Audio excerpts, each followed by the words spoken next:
Let me tell you a story. On July 20th, 1984, a man named Jim Fixx went out for a run on a quiet country road in Vermont.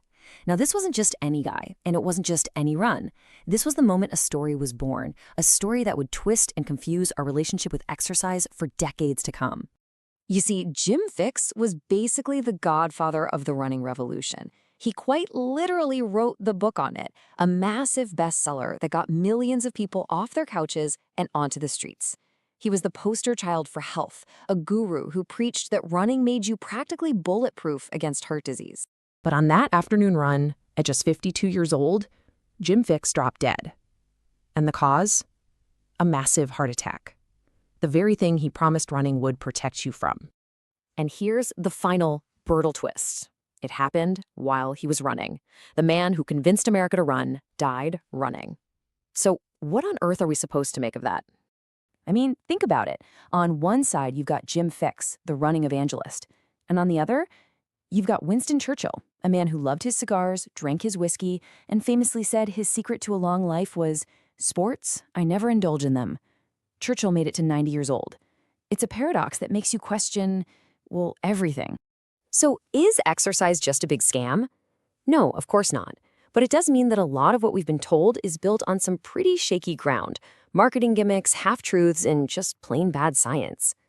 Today, we're going to tear down some of the biggest myths, and we're starting with a number that rules the lives of millions.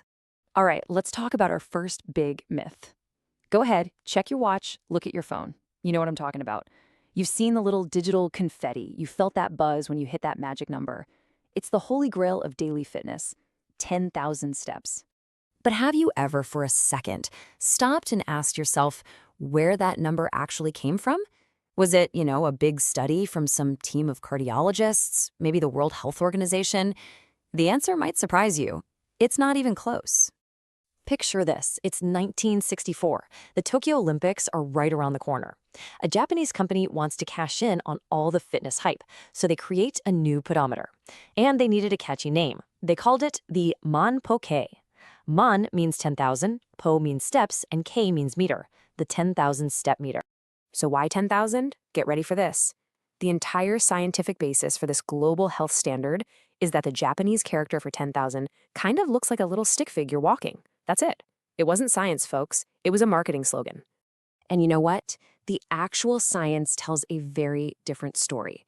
A huge study looked at thousands of women and found that at just 4,400 steps a day, death rates dropped a lot.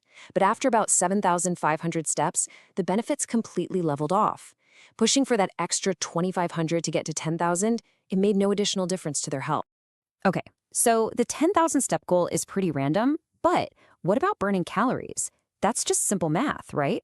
The more you move, the more weight you lose. Well, that leads us right into our next big myth, the weight loss trap. To understand this, let me introduce you to the Hadza people of Tanzania. They are one of the last true hunter-gatherer tribes on Earth. These guys walk an average of 14 kilometers every single day, hunting, digging for roots, foraging. They are incredibly active. And on the other side, we have your typical American office worker. So the question is simple. Who burns more calories in a day, the super active Hadza hunter-gatherer or the sedentary office worker? The answer seems totally obvious, right? But it's a trap. And the answer is they burn the exact same number of calories. Yeah, you heard that right. When the researcher who discovered this, Herman Ponzer, first saw the data, he was sure his equipment was broken. How is this even physically possible? Well, it comes down to a fascinating idea called constrained energy expenditure. What that scientist discovered is that our bodies are what you might call evolutionary misers. They hate wasting energy. So when you start doing a ton more physical activity, your body doesn't just burn more and more calories, it adapts. To keep your total energy burn in a pretty narrow range, your body starts cutting the budget for other things. It might turn down your immune system a notch, reduce inflammation, maybe lower some reproductive hormones. Basically, it's stealing energy from your body's maintenance budget to pay for all that extra movement. And that is the fundamental reason you can't outrun a bad diet. So, if 10,000 steps is just a marketing slogan, and you can't really burn your way to weight loss, then what's the point of all this? Let's circle all the way back to the story where we started, Jim Fixx. The headlines told a very simple, very scary story, but here's what they left out. Jim Fixx's own father died of a heart attack at just 43. Jim himself was born with a heart defect, and before he ever became a runner, he smoked 2 packs of cigarettes a day and was seriously overweight. He was fighting against a genetic loaded gun his whole life. So what's the real takeaway here? The doctors who analyzed his case concluded that running didn't kill Jim Fixx early, his genetics did. In fact, they said running likely gave him an extra decade of life that he otherwise never would have had. And that's the real point. Exercise isn't this magic tool for weight loss. It's a tool for living better, for living longer. Don't run to shrink your waistline. Run for your heart, for your brain, for your mood.